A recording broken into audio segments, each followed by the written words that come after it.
What's happening, fishing friends? Welcome to another episode. Christmas Eve edition.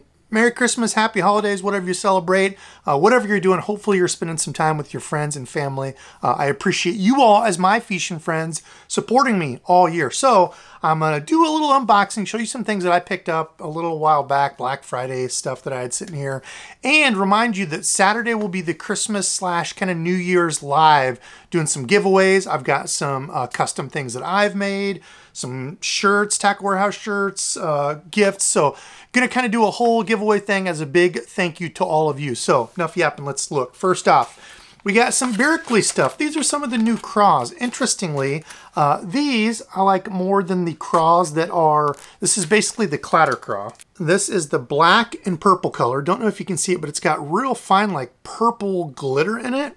The craws look pretty sweet, and that was my thing with the clatter craws. They only came in the one weight, but I like the look of them. Now these don't have the rattle in the claws, so basically you're just your regular flap and craw, but they look very craw-like without being overly realistic. Like I like that they have the kicky arms or legs on them, claws. The ones that are just like stationary, I don't know, I like some action to it. So I like that it's a good craw profile. I'm thinking free rig with this, maybe just like a, a little Texas rig. I could see a few ways this would work out. So this black and purple, you all know I love my perp, so that's a great one. This is also in the 3.5 size. That first one was 3.5. You get 6 of them in here. This is what color? Bama Bug. I like that they do these colors where it's like a green pumpkinish. It's got the green flake in it, and the bottom is like a purpley, not crazy, but a purpley dark with that green, your kind of your textbook June bug. This is the darker June bug, not as much of a purple, but I like those kind of two-tone colors. I think they work better around here. The little 3.5 inch, and then also grabbed one pack in the 4 inch, so you can see definitely a little bit bigger, bulkier profile. This is their goat color, which I absolutely love, kind of like a black and blue mixed with a green pumpkin with some glitter in it. And I'm just noticing, kind of cool, that they've got like texturing on the body of it. Now, will that make a huge difference? Is a fish going to see that and be like, oh, it's a textured craw, of course I'm going to eat it? No, but I don't know, kind of cool. Anyway, really like that color. They're goat color. So the 4 inch, you also get 6 in there. Sorry, did I even say the name of it? It's the crick craw. So for those of you that don't call them creeks, I've always called it a crick. I guess I'm kind of a hick. There you go, crick craw. Now, speaking of Berkley, this box came free. They gave that to anybody that spent like, I think 50 bucks. I got a couple of the Stunnas. I got some of those, and I got something else. I already took it. I don't remember where I put it, but something I already had I wanted a couple more of. You get this free, so this will be on Saturday's giveaway. Some other little guys I re-upped on, some of these fish head underspins, and I like these because they come in the 3/16 ounce. This is going to be for kind of my like heavier BFS. Something like this I would normally throw on a spinning rod and reel, but I did kind of get into the BFS stuff. It's kind of fun. And again, I stand by what I've said. It's downsized bass stuff for the most part. I've done some of the real ultralight stuff. That's pretty fun too. But this, these downsized bass things where it can be kind of tough to throw on a normal baitcaster is a load of fun on a BFS setup. So I got that Tennessee shad. They call it like the Arkansas shiner. I got the this one, which is their version of sexy shad. And somewhere around here, I've also got just a regular white one. Now, speaking of just an all-white one, I posted an all-white one of these. This is the Hags Hurricane. I posted this on Instagram. That's still upstairs, so let me take this one out. Had a number of comments when I posted on Instagram because people were saying, oh, what about the, the Jackhammer? And I basically said, well, compare this to like a Jackhammer, a Z-Man. It looks very darn similar, head shape. And if you didn't know, the patent to the Z-Man Direct Connect blade to the head ran out, their 10-year deal or whatever. So there's going to be other companies coming out with this. I don't know if they can re-up for the patent or how all that works. I'm not into that game, but I know we're going to start to see these.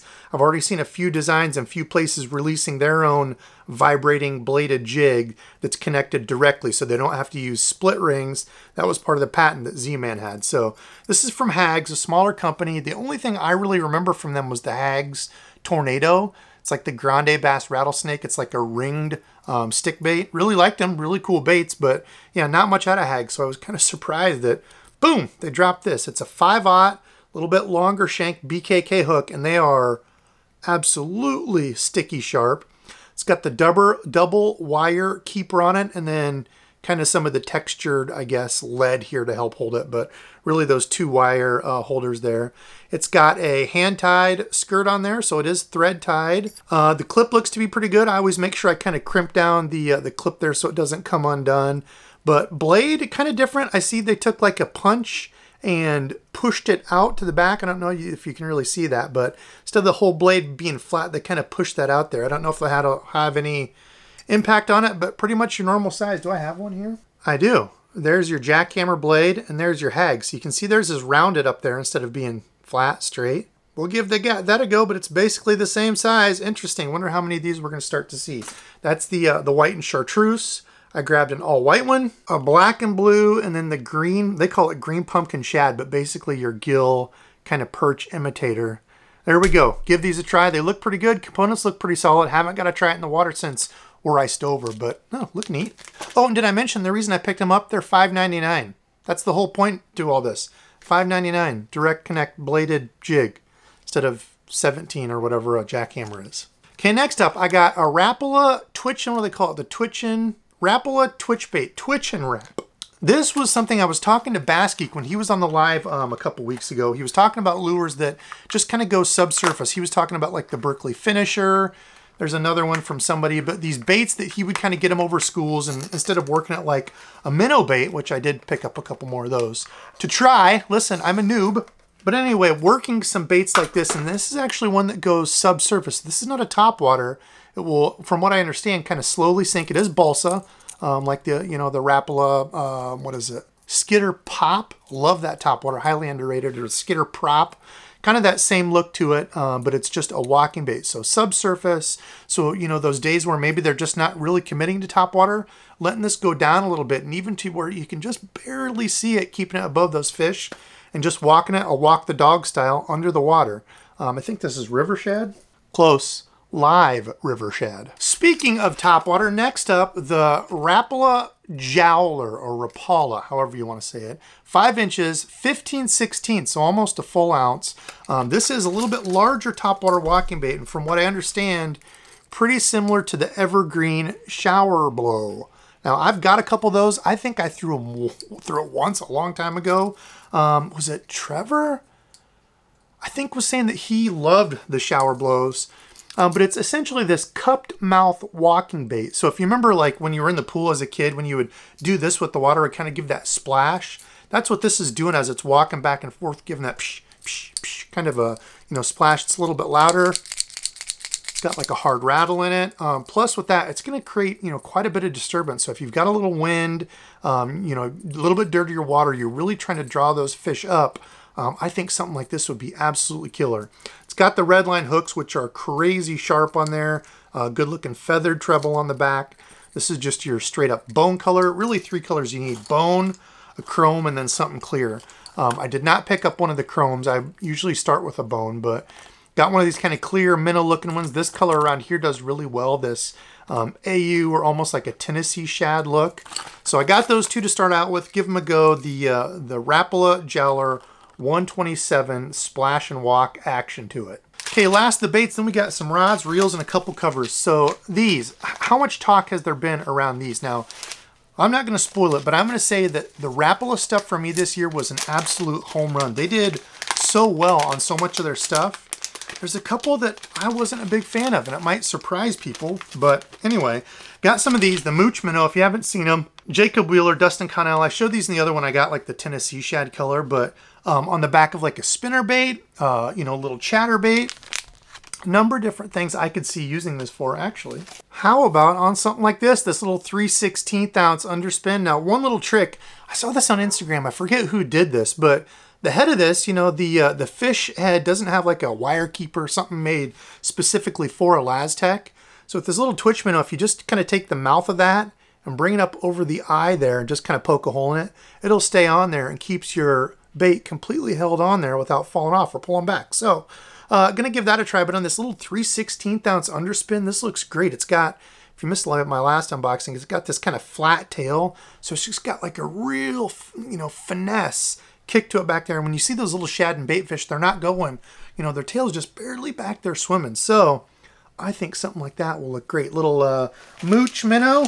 That was the albino shad color. I got some straight up pearl white, green pumpkin chartreuse, and green pumpkin goby. So green pumpkin with your black, gold, purple flake. Really good color around here too. So we're going to see how those go. Now, we're done with the baits. I got a couple rods and reels. This one was probably their most requested. For being an expensive reel, there's nothing in here.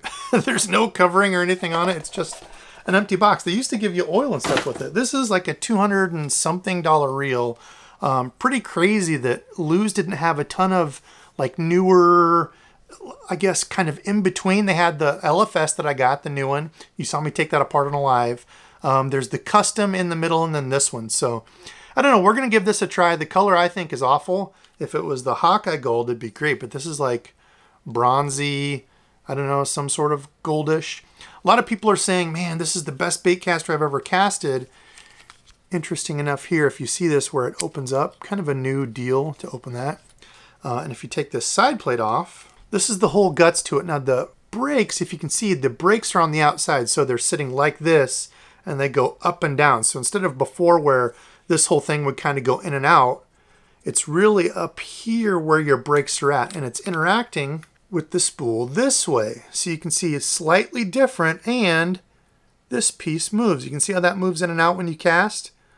What is that very, very similar to? There's a braking system on the market that I've said is the best out there. Very, very similar to that. So I'll do a full breakdown of this, kind of give you a more in-depth look. But this is the new Lew's Custom Pro. So comment below, let me know what you think. I had a bunch of people asking me to pick this up, do some testing on it. In hand and everything, it feels really good. Like I said, that brake system is very familiar. Feels pretty smooth. So we'll see how it goes. Got to get it out and cast it this spring. I grabbed a few more of these Evolve rod sleeves. I absolutely love these things. I've shown you the one I had. I think I even talked about that, I don't know, a couple ago when I was doing the rod thing. But these are awesome. This neoprene, they've got a hard front where your tip goes in there to keep that protected. It's still, you know, it's not like super hard, but hard enough to protect it. Neoprene goes all the way down. Down here where your bait goes, it's got that hard rubber again, so if you got troubles and stuff, it's not sticking in the front of it. And then it's got the adjustable elastic band, which I like. Put that around your reel handle, tighten it up. This isn't coming off. Probably my favorite ones on the market right now. Like I said, a subscribed fishing friend sent me one. I think his buddy works there or he knows somebody or something. He gave me one for free. My dog's going crazy. And the last one we've got here is a rod. This is the Tackle Warehouse and Daiwa collaboration. The Daiwa DXB rod. These are on sale right now for like, I think $98, normally $130. I got the bottom contact rod. I put a question on YouTube, you know, a poll asking what people wanted to see, and this one got the most votes. It's a 7.5 medium heavy, which means it's a medium heavy plus just a little bit, so it's not quite a true heavy, kind of in between the medium heavy and heavy. Rated for lures 1/4 up to 1 ounce, so it's perfect height for me for like jig, Texas rig. You know, when I put that tip down, it's like a soft, heavy rod to me is what I would say. The guides, now the guides as you go up aren't super micro, but they are a little small. Now this doesn't bother me on something like this where I'm using fluorocarbon. On the frog one, I'm not sure if they are this way. I personally don't like the super small guides on a frog rod. Stuff gets caught in it. But for this where I'm going to be running like straight fluoro, you know, swimming a jig or something or flipping a jig, Texas rig, something like this, it'll be absolutely fine. It's just like the handle here is just like the Daiwa Tatula rods, that same Daiwa handle. It is full cork. The butt of it here does kind of have the cool EVA, you know, the little cork piece at the end. So overall, the looks, I'm saying like a 9 out of 10. The red and black, it's a very clean, very nice looking rod and all for only $100. So it's got the Fuji guides. Everything on it is, you know, what you would want in a rod without being too crazy expensive. So that one I've gotten a lot of questions on. I also picked up a Dobbins. Let me see, where did I put it? Here we go. Also picked up a Dobbins Caden, the 745 casting. For the money, Dobbins Caden I think is one of those lines that covers a lot of stuff for me.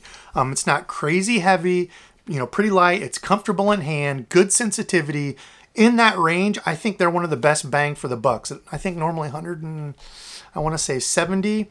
Like I said, get those on sale. Every little bit helps. These are what they rate for jigs, frogs, pitching, and small swim baits. 7.4 5 power, so like they're heavy, rated 1/4 or 1/2. What is it? 1/4 to 1.5. So a wide range. And yeah, when you put this down, the cadence do run a little bit softer. Like when I compared this to that the DXB rod, this is a softer rod. This is a heavy, you know, what they would classify as a heavy. So a little bit different feel between the two, and that's just really personal preference. I don't mind that the Cadence line, and you know, Gary has said that certain lines kind of have different deals. The Cadence a little bit softer.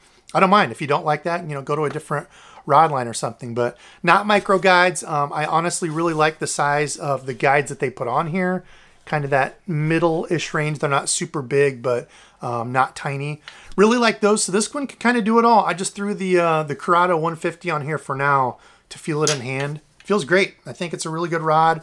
My only thing with the Dobyns is I wish they would just get rid of these. A number of companies still use that.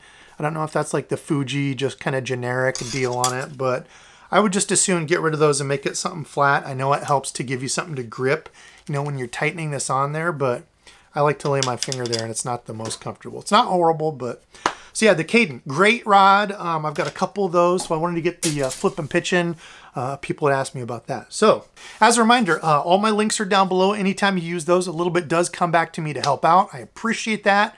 And also, big reminder, I will be back on Saturday for a live, so make sure you tune in. Got a bunch of giveaways. Want to say thanks to all of you. We should have a good, fun time.